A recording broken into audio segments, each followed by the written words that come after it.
What is up, everyone? New experiment here on Kaleb Koho. You know me, obviously. This is the name of the channel. It's my name. But you don't know the man to my immediate left or right, whichever way you want to focus it. He happens to have the best name in the world. His name is Kaleb Boatman. Kaleb, tell the people of my channel who you are, a little bit about yourself. Yes, my name is Kaleb Boatman. I know Kaleb Koho from a movie trivia league that we both run together. So very nerdy, very dorky.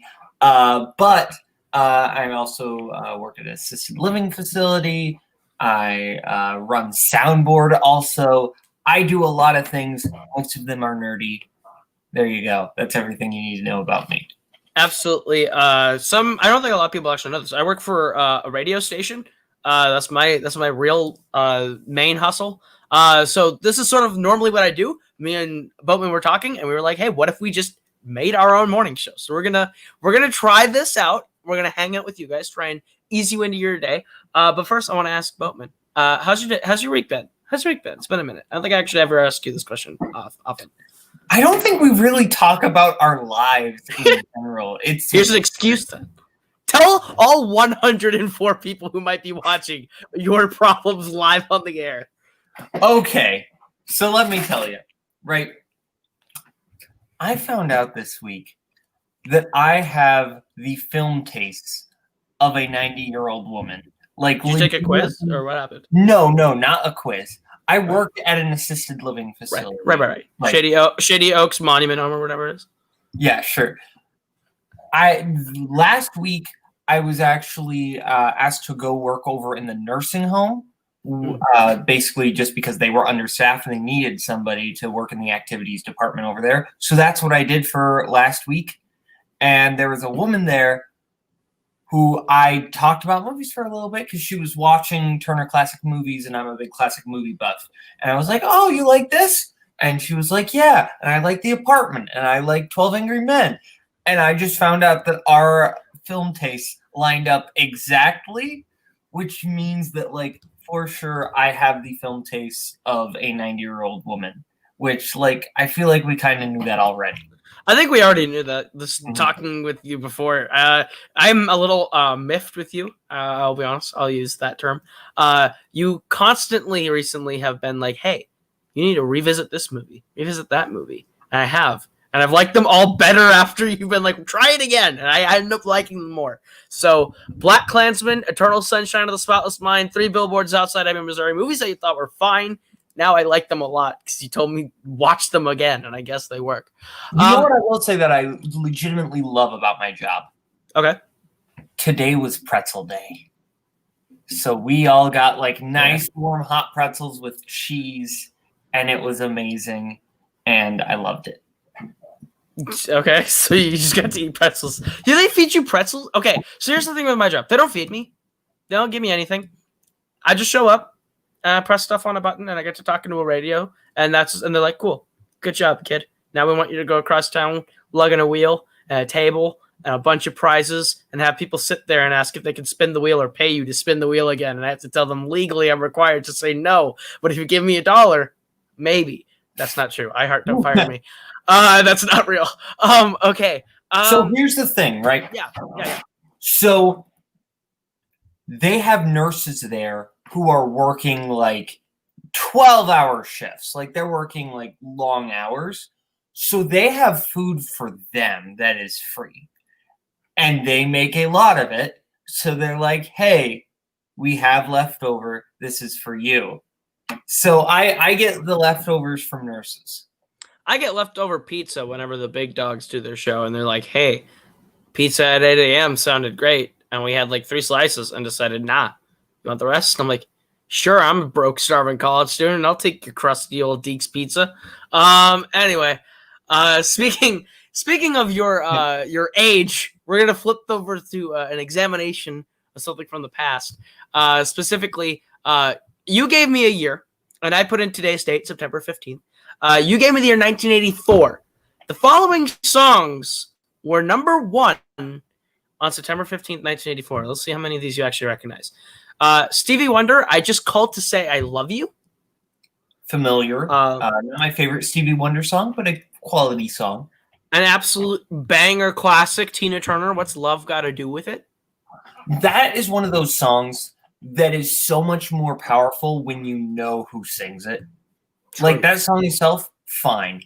Knowing it's sung by Tina Turner, basically about Ike Turner, kind of amazing. That's true.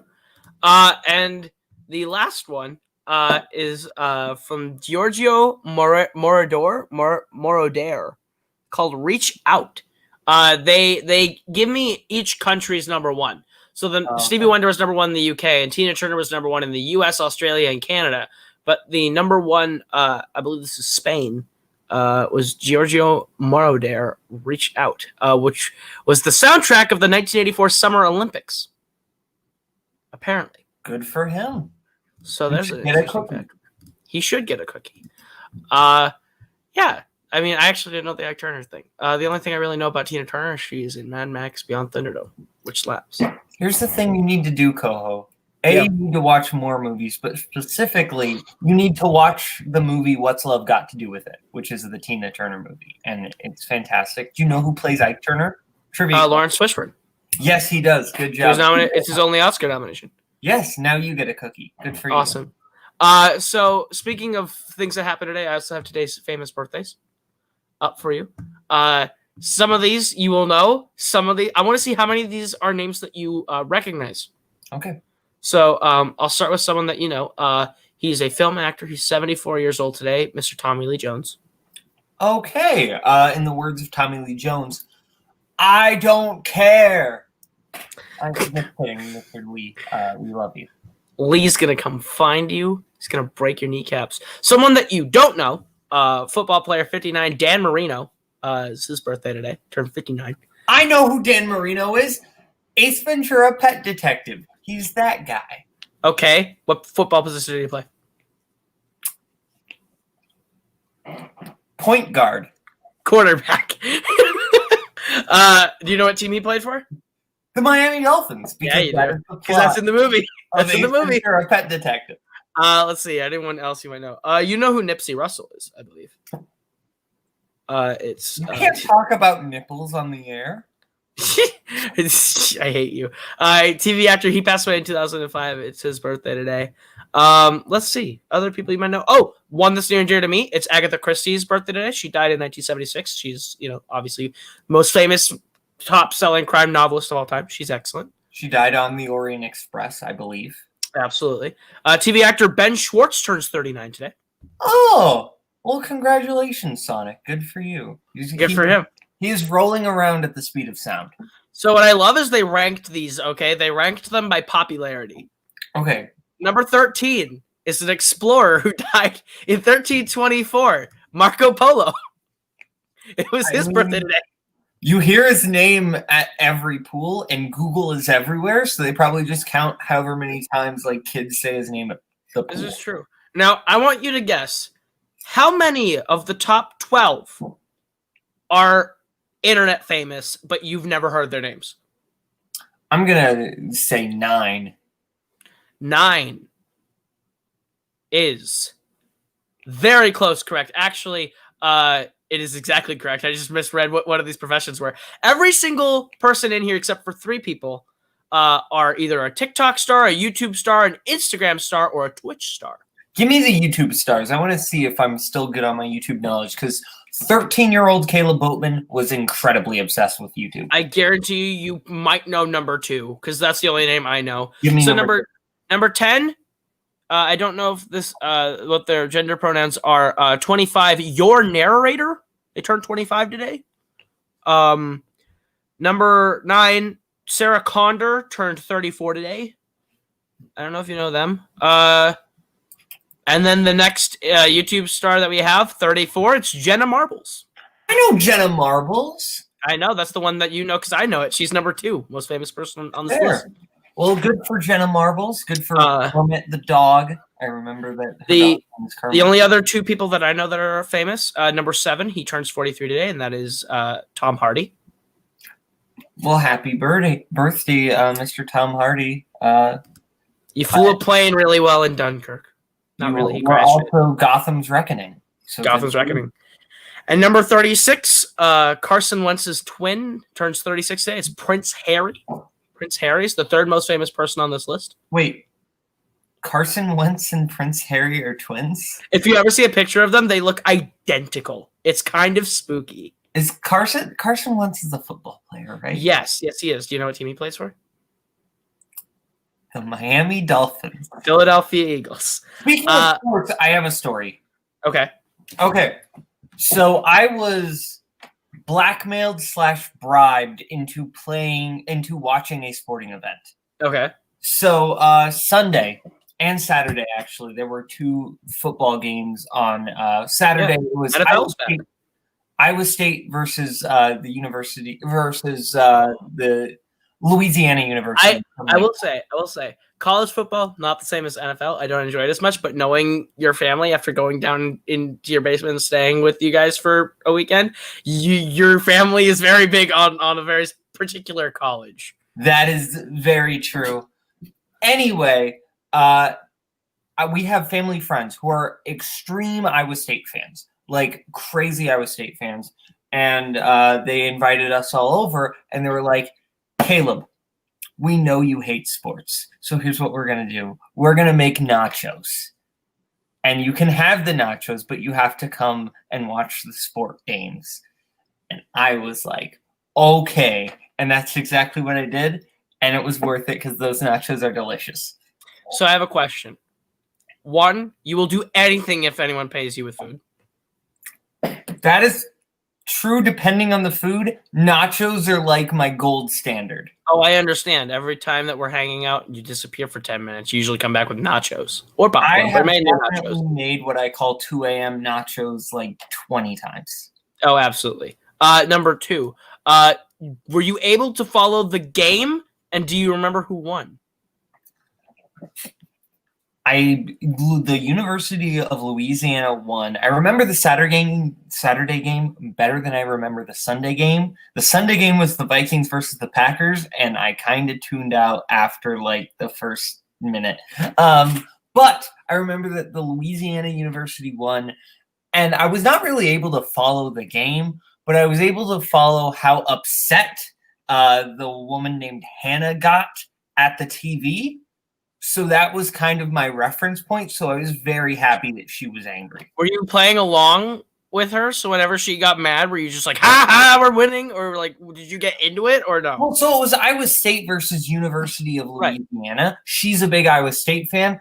My family is University of Iowa fans. So we didn't really have a dog in this fight. So we were rooting for the Iowa team. So I would basically, when she got upset, then I knew to also get upset. Fair. All monkey right. See, monkey do. Monkey see all over you. Very fair. I'm trying to find a fun segue out of this. I don't know how to segue out of this one. I'm sorry, I didn't mean to hijack the show. Oh no, you did not. I'm just trying to find a way to segue.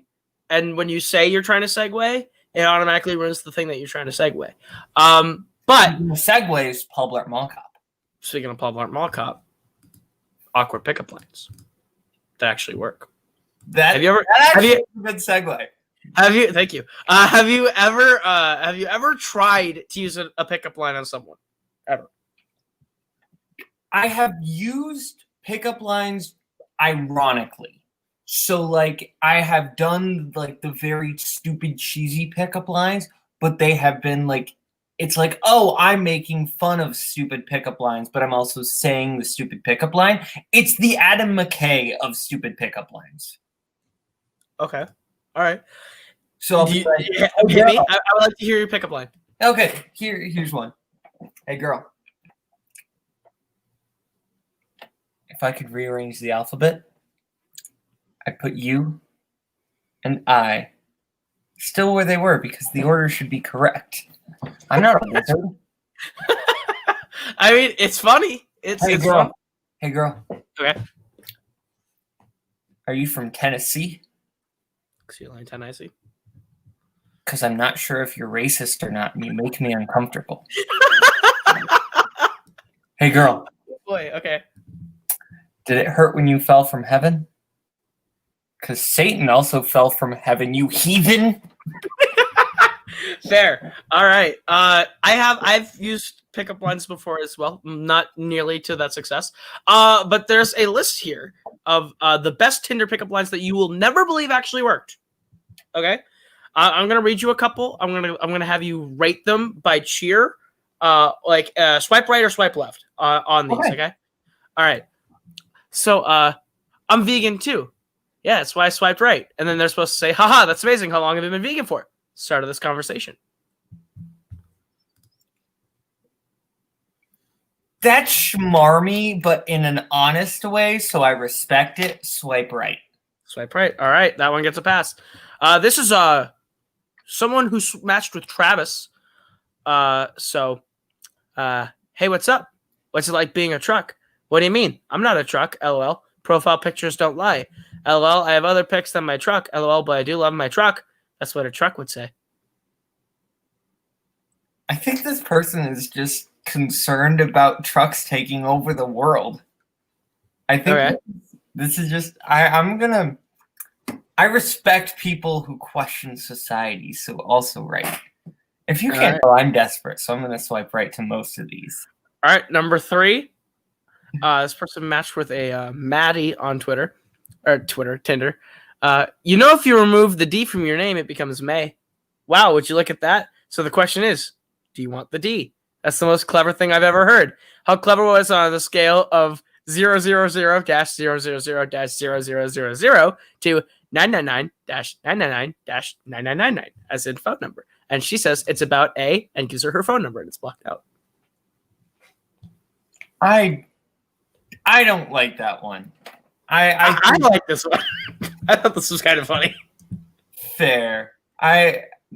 Maybe it's people talking about their penises. You don't need to do that on live TV. That's fair.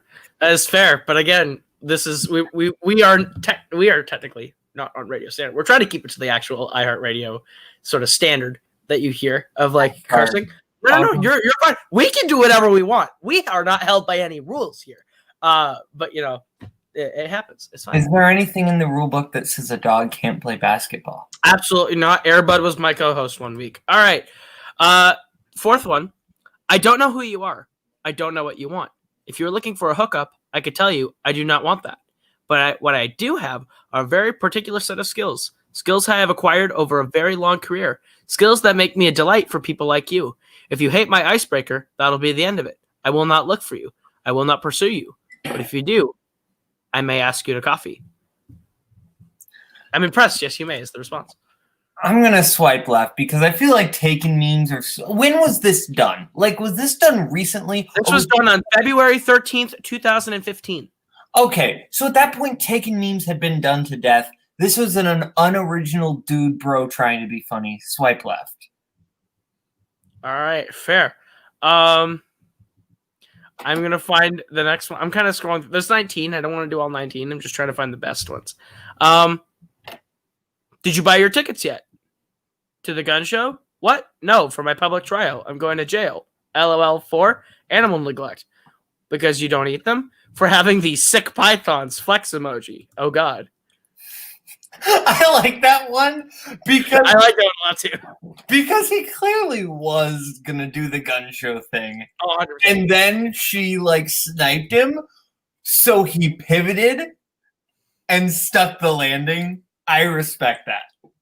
This one is right. Absolutely. This one is absolutely one made for you. So this guy matched with a girl named Hannah. She says, "Hi, smiley face. How are you?" He says, "Doing pretty well. Just making a documentary titled Living with Palindromic Names, Real Lives of Suffering." She says, "Let me guess. You'd like to interview me in your film?" He says, "No, I was wondering if you know an auto."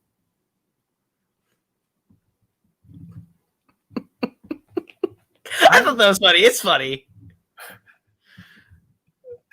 Swipe right, swipe left. Where are you going?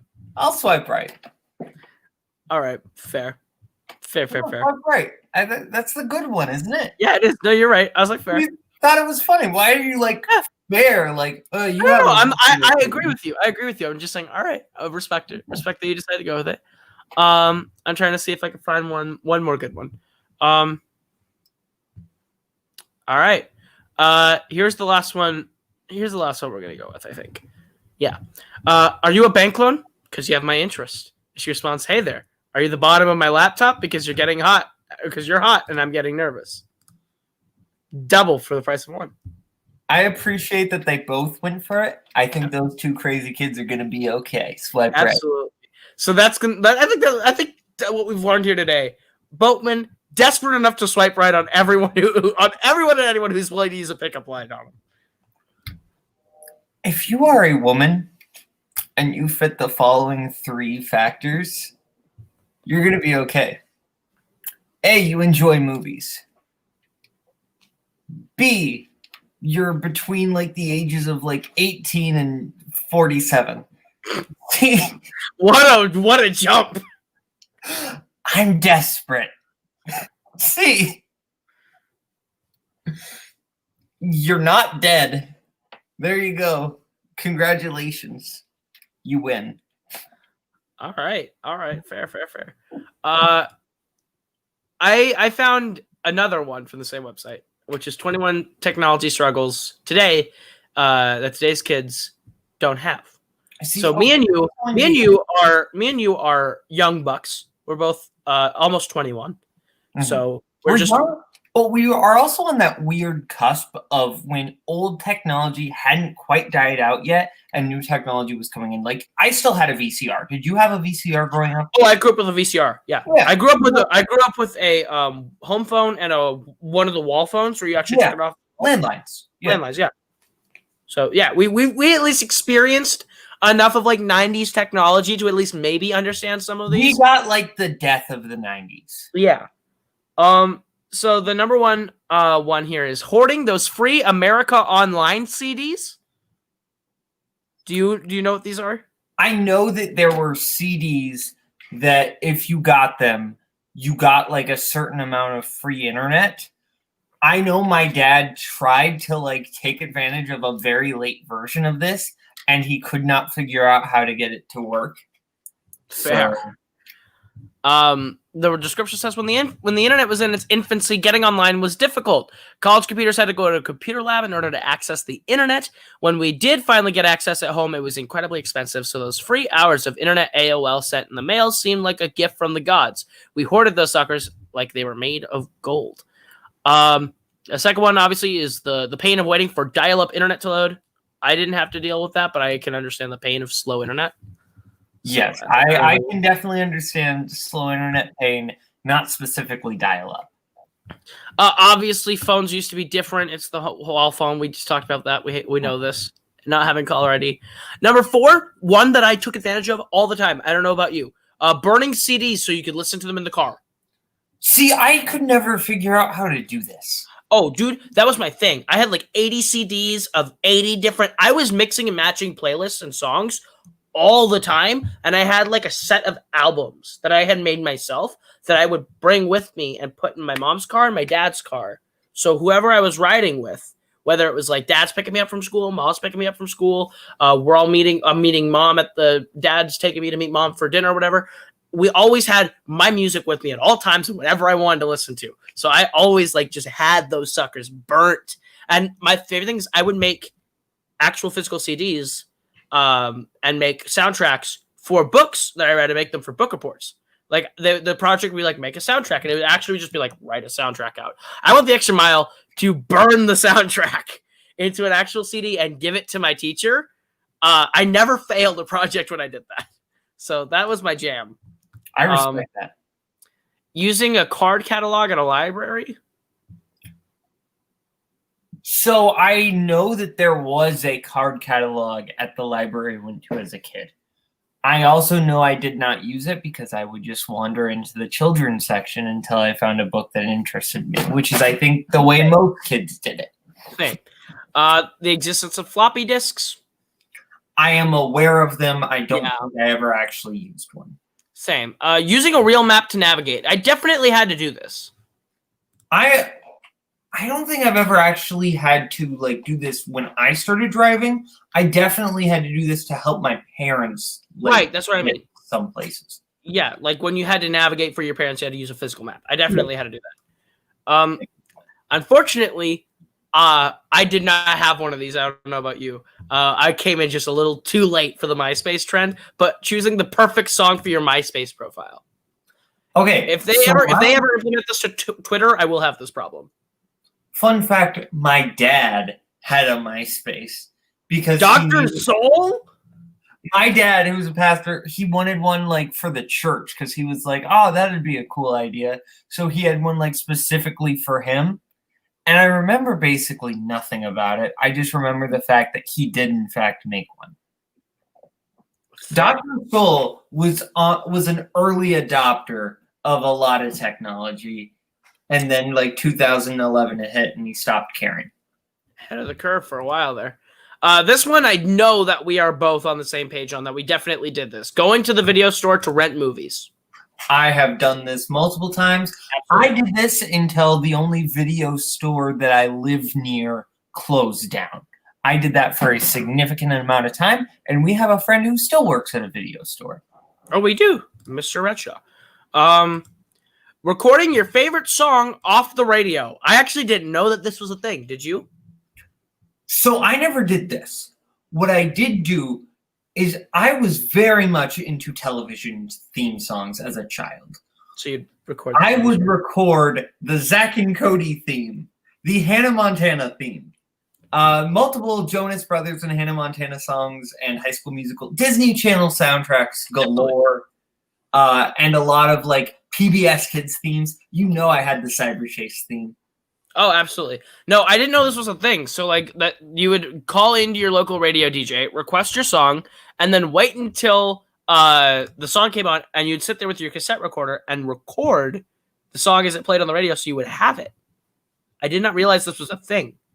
So that's interesting. I would definitely be that kid. Watching the TV Guide channel. I did that till I was about 12. See, I had like the fancy cable where you just had the guide button. Yeah. So that's what I did. Yeah, I didn't have that till I was like 12. The excitement of getting a Discman. What is a Discman? Is so that like a Walkman? The only portable music device that was a Discman, a small portable CD player that skipped if you so much as looked in its general direction. Walking, it'll skip. Running, skip. Sitting perfectly still, skip. The Discman also scratched your CDs, which made them skip even when you played them in a stationary player. Okay, I actually do know what this is. I had one of these. I just did not know they were called Discmans. I just called them a portable CD player. Fair. Yeah, no, I didn't know that was a thing. I'm looking through these because I don't want to do all 21. I'm just trying to give you some of the best ones. Oh, calling the theater to get showtimes. Something I have never had to do in my life. Yeah, that is not something we do. Because here's the thing. I would go to the theater to find out what the showtimes were, and then I'd come back. Until I was like 11 and I moved, I lived in a town that had a movie theater that played only one movie a week.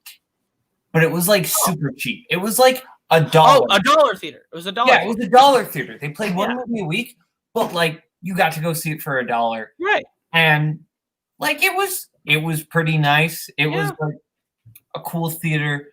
But yeah, that still exists actually. It's like $3 now, but like still. Inflation. Inflation. Taking blind selfies with a real disposable camera. I'm taking out 2 with 1 here. No, disposable cameras and taking blind selfies, things I've never done. I have definitely used a disposable camera. I have not taken a blind selfie. Fair. Texting before smart keypads. Definitely me. My first phone was a Motorola Razr, and then I had 2 more like full keyboard phones before I even got to the iPhone. I had like 4 phones before I got to the iPhone, and that was like 2008. I did not get a phone until I was like 13, and it was an iPhone. So fair. So I was very ahead of you. Yeah. Let's see. Having nothing to look at while you waited in line. That's very fair. That's too real. That's almost too real, yeah. I feel like that's just calling us out at this point. That is just calling us out. We'll leave it with this one. Passing notes instead of texting in class. I definitely did this. I got in trouble for this more than once. You see, I would not pass notes. Okay. Are you familiar with the show Ned's Declassified School Survival Guide? I am not. I've never seen this. You have told me about this before. Okay. So Ned's Declassified School Survival Guide was just a great like classic Nickelodeon sitcom, but B, it was also legitimately helpful because the biggest thing I took away from Ned's Declassified was the footnote, which was a way of passing notes without passing notes. Okay. You would take you would get a pad of like sticky notes, and you would put the sticky notes onto your shoe. Like you would take a piece of sticky note onto your shoe, and then you would just like cross your legs to where your friend was, and they would just see your foot, and then that's how they would get the message. It didn't work unless you were directly across from them, but you're normally seen by your friends anyway. That's true. I went like my class was never bigger from kindergarten to 8th grade. My class was never bigger than I think 12. Like for every class, like I had the same 12 people in my grade until like 8, and like I graduated with a class of 8.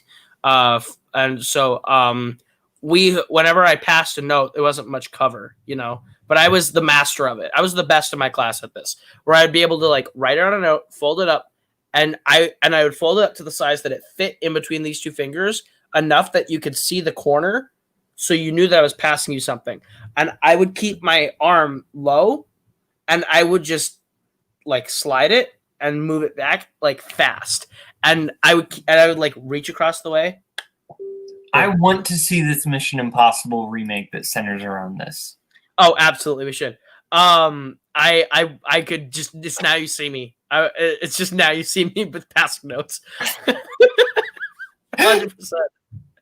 Jesse Eisenberg. First rule of note passing: always be the smartest guy in the room. Note you see me coming to theaters 2022. Note you see me. There you go.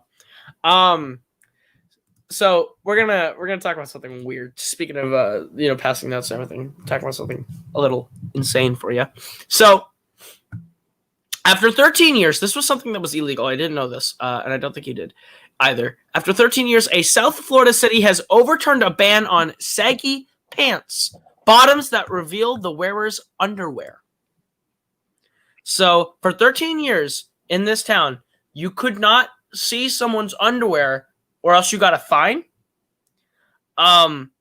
So wait, you got a fine if you saw their underwear? Like if their pants were like sagging, so that you go could into see an Abercrombie and Fitch and you see a pair of underwear, boom, that's $100. Thank 100%. You very much. But no, I know what you mean. The Opa-locka City Commission voted Wednesday on a 4-1 vote to repeal both the original 2007 legislation and a 2013 ordinance that said women, not just men, could receive civil citations for wearing pants that exposed their undergarments. Okay, here's what I actually think about it. I'm guessing no one actually cared that much about this law, and the only time it would ever come into play if there was some old lady, some Karen with way too much time on her hands who just would go around saying, "Oh, look, there's someone with baggy pants. I'm going to call the police." And then the cop would basically have to be like, "So this is what I'm doing today." Great. So, okay, this story gets even weirder. So the Miami Herald reports that the vote was a first reading of the repeal, meaning it will need to be approved again at a subsequent commission meeting before it's official, but the item was co-sponsored by 4 of the 5 commissioners. One person said that they didn't want this rule changed. This one person I feel like this is just the type of person you would not want to just talk to. Like, does anybody like this person? I don't know. Why are they on the committee? I don't know, but you're going to be very, very in favor of at least the slogan that they used to have for this. So around the city, which is northeast of Miami, signs still warn folks of the ordinance to this day. The image shows 2 young men wearing pants below their waists, featuring the words, "No ifs, ands, or buts. It's the city law. BUTTS." I feel like that joke was made in an episode of Arthur and they ripped it off. So Oh, 100% probably. can we get Mark Brown to sue them? Can we get Mark Brown to sue all of Florida? Probably, but the last thing it says was that when the ordinance was first passed, the ACLU of Florida called it a ridiculous waste of public resources, saying it would impose overly harsh penalties for victimless behavior and disproportionately affect Black youth. I mean, so even when it was passed, people thought that was stupid. Because that the thing is, this says 13 years ago. To me, like in my brain, I'm like, oh yeah, it was like probably in the 90s. No, that was 2007. I mean, that's the thing. I remember this being a bigger deal in 2007 when like that was actually the style. At this point, if you're still like sagging your pants, I think you just think it's 2003 and you're in a 50 Cent video. Probably.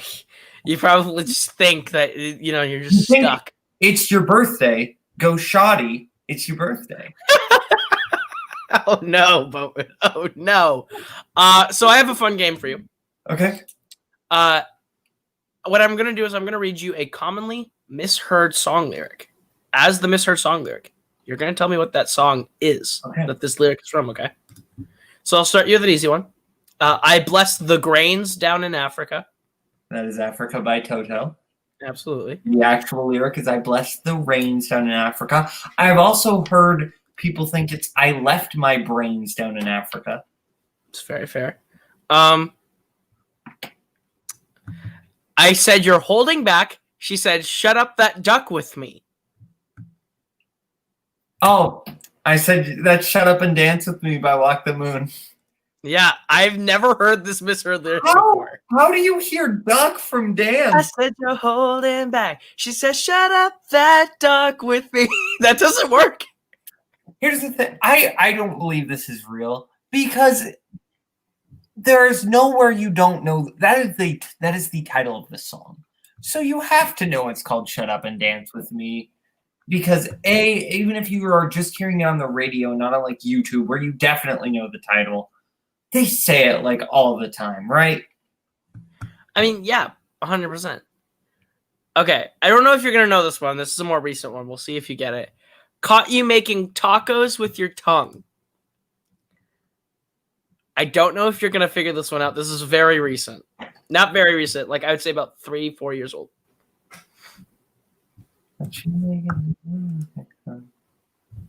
Tacos with your tongue. I have no idea. So that's Lips Are Moving, Meghan Trainor. Okay. The actual lyric is talking round in circles with your tongue. That's fair. I definitely know that song, but I was also not a fan of it, so I didn't listen to it that much. I don't know if you're going to get this one either. This is also pretty recent. You make me feel like a Digimon. I have no idea, but the real lyric is you made me feel like I did you wrong. Does that help you? You made me feel like I did you wrong. Is that better now? No, it's Drake. It's a Drake song, isn't it? It is a Drake song. Can you tell me what Drake song it is?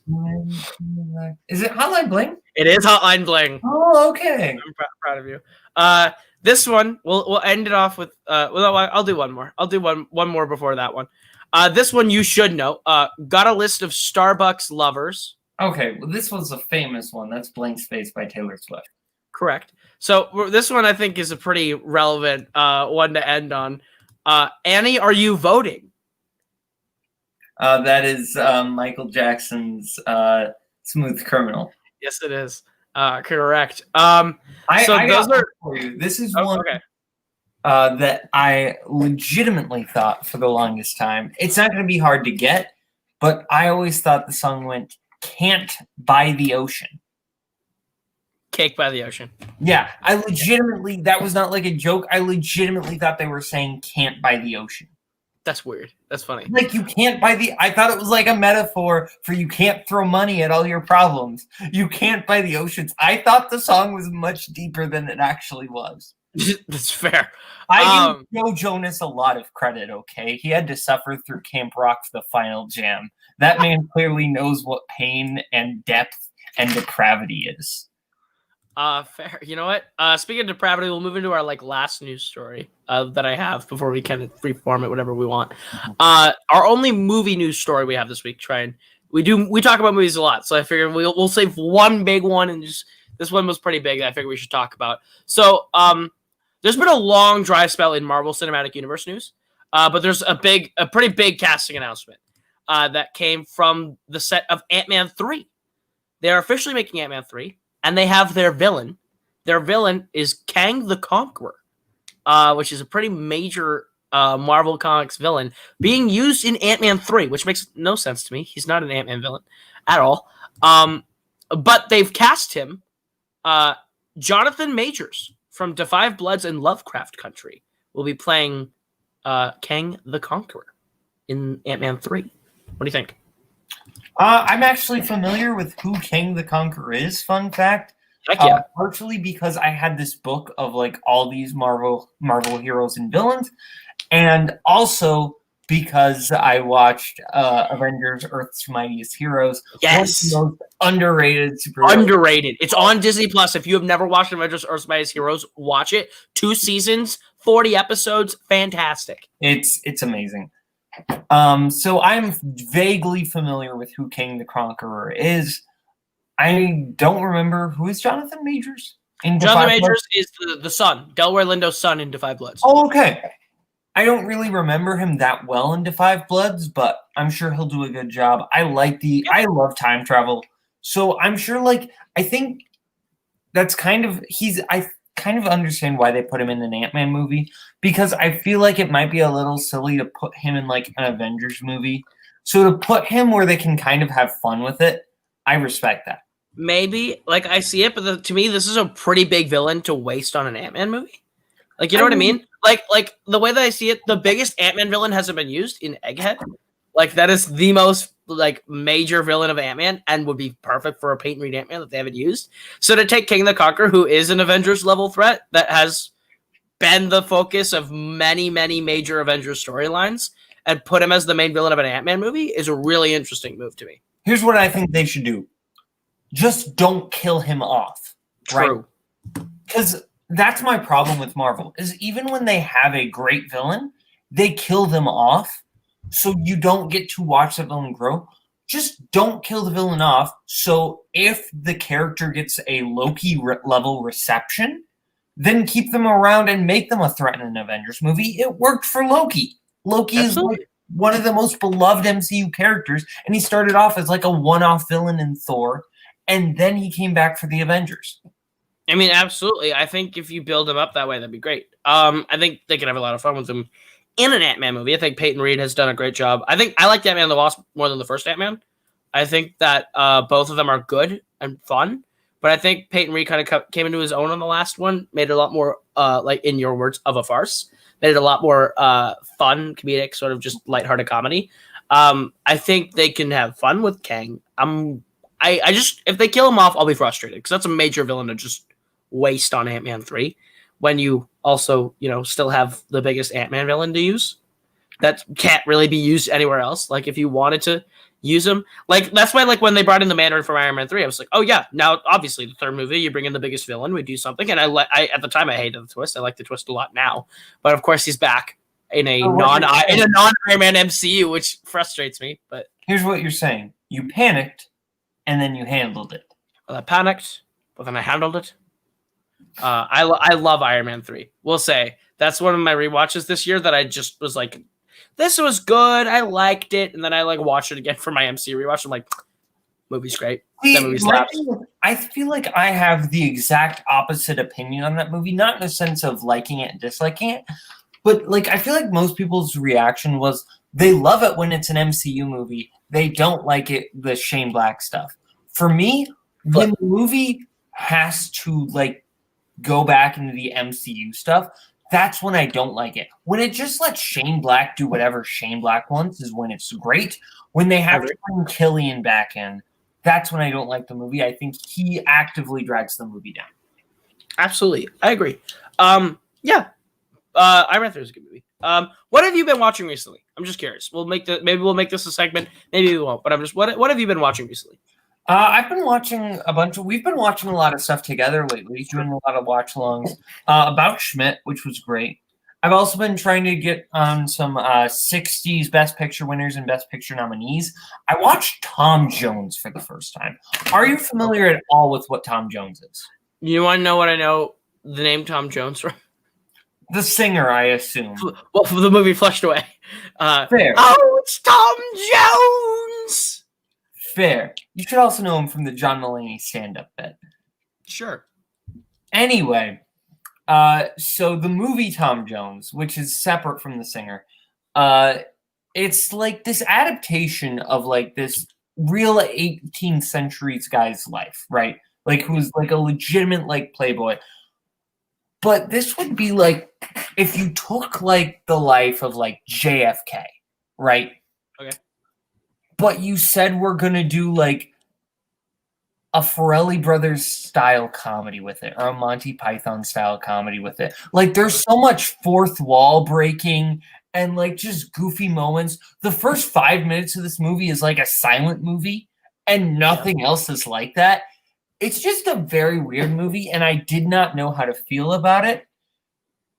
And I gave it 3 out of 5 stars because I like what it was trying to do, but I also hate what it was trying to do. I mean, very fair. So I haven't seen it. Watching lately. I have been like you, watching a lot of the same things as you. But today, I guess yesterday now, I watched The Hangover for the first time. I've been sort of checking off a lot of 2000s comedies that I haven't seen that were like big ones. We watched Superbad. Forgetting Sarah Marshall. This with Cody? No, I watched this on my own. You just watched it on your own. Okay. Yeah, I watched it on my own. I think this is the most quotable comedy that you cannot quote in 2020. Like if you quoted this movie today, you get in trouble. But this movie is so funny. I think some of the jokes don't hold up because they're not okay. But I think for a product of its time, phenomenal movie. I mean, ultimately, like you have to understand just right. It was made in 2009. It's absolutely. Today it was made in 2009, and for a 2009 comedy, it's really good. I want to watch it again because my general opinion watching it was like, this is fun, but you know what I liked more than The Hangover? And maybe it's because I saw it before I saw The Hangover. It's an episode of a TV show that directly parodies The Hangover. Do you know what I'm talking about? I don't know. I don't know. I know. Koho, I know that you know. I know you know. Because you're telling that I'm not telling the truth. Last Night God. Do you remember that episode? I do not. I've been slowly working my way through Psych because Peacock's free and Psych is free on Peacock. So I'm just like jumping around through both Monk and Psych whenever I have an hour here or there. Is like top 3 Psych episodes for me. That's the one where it's basically The Hangover. They have to go. They had a crazy night and have to go back and re-examine. I like that one more, but that's also because I just love Psych. Well, Psych's a great show. Honestly, I rewatched 100 Clues. And that episode, directly parodying Clue, is brilliant. Oh, it's fantastic. I mean, that show, it kind of reminds me of Community in a sense. 100%. Just changing it up every once in a while and just completely taking the show in a new direction in terms of parody, and it's great. I think one of my favorites, do you remember the episode where Juliet's stepdad and Sean's dad have to go on like an adventure with the mint engraving plates? I think so. Okay. If you enjoyed that episode is a direct parody of 1979's The In-Laws with Peter Falk and Alan Arkin, which is legitimately one of the most underrated comedies ever made. And I actually think you would love it a lot. Okay. I highly recommend it. I'm guessing it's on the thing that we watch movies on. So find it, watch it. You will really enjoy it. Okay. I will watch The In-Laws. And I don't know if I watched anything that you didn't watch. I don't know what to give for you. I feel like I should give you a movie in return. Give me a movie. I'm trying to think of a movie that I love that I haven't seen, that you haven't seen. It's hard. It's hard to find a movie that you haven't seen that I've seen that I like. I usually have to dig into the treasure trove of obscure movies that I grew up watching. I guess. Have you seen Adventureland? with Jesse Eisenberg? Yeah, bro, I watched it because you told me to. Oh, that's absolutely right. That's We'll usually my find go-to. something, and that will be the next week. The next week you will give me something. Sometime this week you're gonna watch In-Laws, and then we're gonna talk about it next week, and then you will give me something, and I will talk about it the week after. Sure, absolutely. There you go. There we go. We just figured it out. But I think that's the show. Yeah. That's the show. All right. If you guys enjoyed this, let us know. Let us know in the comments. I had a lot of fun doing this. I don't know about you. I had a great time. I think this is great. Thank you again so much for clicking on this video or listening to this episode, letting us hang out with you today, getting you sort of through your day at any whatever given point, sort of morning show, not in the morning, the not morning show. I don't even know. I'll be honest.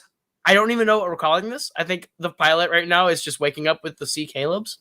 I like the idea of the not morning. The not morning show. All right. Thank you for listening to the not morning show with Kaleb and Kaleb. But this has been a lot of fun. Thank you once again for making this part of your day. As always, have a great day. Drive safely. Be excellent to each other. And in case we don't see you, good afternoon, good evening, and good night.